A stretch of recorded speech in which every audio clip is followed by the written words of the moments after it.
Yes, atukaniriza natera ku mukutu gwaffe omuganzi ogumanyikiddwa nga Uganda Mukamuli amanya ne Dobo Peter Ntambi James Rich Boya Max Hoodie Junior webale kuba nti weekumira wano tambula ffenna webale kuba nti osubscribinga 24/7 noba nti gwe omu ku basooka okufuna amawulire agakugwawo mu entertainment industry kwogata ne current affairs mu Uganda.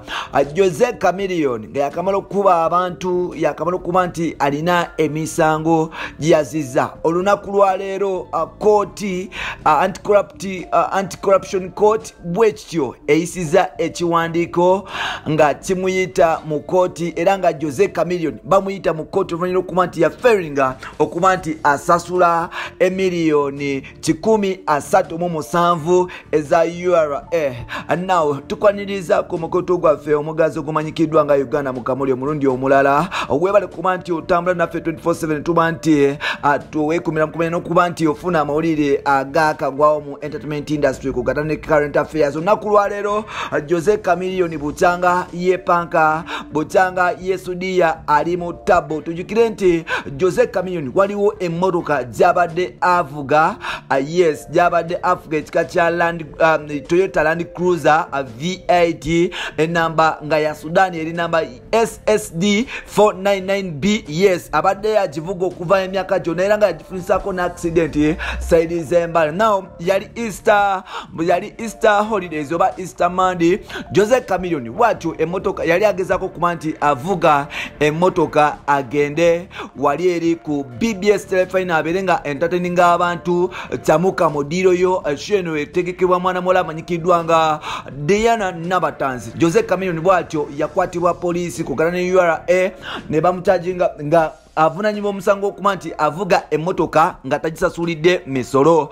Kubakwata Jose Chameleone kwaliko kyaliwe nfanfe amanyikiddwa nga promoter Baramu Barugahari ne polisi kugatana basirikala abalera nga Jose Chameleone mu lukujukuju yagamba nti mundekeze ngene nyimbire kabaka then after nja kulaba. Chameleone yasobola okuba nti agenda nayimba n'abatolokako yakozesa olukujukuju n'abatolokako era n'agenda nayimba era nga mu kuvaayo Chameleone yateekako kakokola tondeka nyuma era nga Jose Chameleone yatoloka n'avuga emotoka ye paka Seguku ng'agobebwa polisi era nga mu katambi ako kutwalabako promoter Baramu Barugahari ne abamaje nga bagoberera Jose Chameleone era nga bwe batuuka ewaka Jose Chameleone yadduka mu motoka bwekityo emmotoka eyo ne bagiwamba era nga omuvubuka amanyikiddwa nga Stereo ngono kyali wa Good Life era nga muganda wa Ipas Killer bwatyo yakwatibwa polisi kugata ne URA naye nga ye bamuta because yali tawoninga musango guno. Olunaku olwo bakwata emmotoka ya Jose Chameleone ne Brian White almost baali bamuvunana emisango gye gimu okuba nti tasasula musango. Now Jose Chameleone emmotoka olwakwatibwa ne tulowooza nti Chameleone bwatyo emmotoka bagitutte oba jifaako biki era Jose Chameleone tafangayo kuba nti agenda oba kuwoza oba kuba nti ajayo motoka ng'agamba nti oba bagitwala.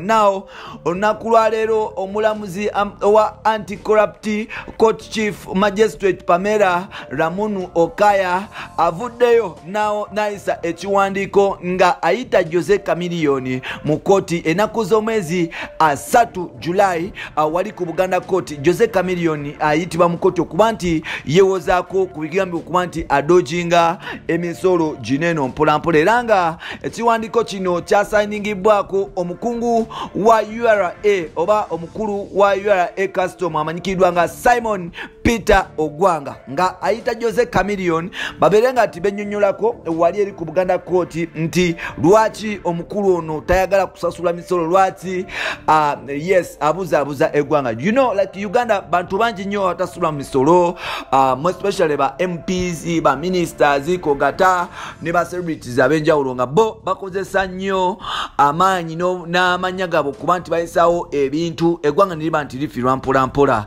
Olunaku lwa leero Jose Chameleone yagenda okuba nti akifeesinga era nga Jose Chameleone nabwe kito wakalikibwa mu mbuga z'amateeka abasinga batandise okugamba nti Jose Chameleone batandise okuba nti bamupatikako ebisango olw'okuba yavuddeyo n'aba nti yesimba ku ntebe y'obwa Lord Mayor oba ku bwa Mayor bw'e Kampala y'ensonga lwaki batandise okuba nti bamuteekako emisango. Jose Chameleone yafuna emmotoka eno mu 2016 abadde agivuga mu kibuga Kampala nga teriko namba plate ya Uganda ng'eriko namba plate ye Sudan. Era emmotoka eno last year yafuna akabenje mu kibuga ky'Embale nga bagenze ku show eyategekeddwa Cool Nick promoter wali mu Mbale Stadium. Emmotoka eno abadde agivuga okumala ebbanga enamba eri SSD 499B Toyota Land Cruiser V8.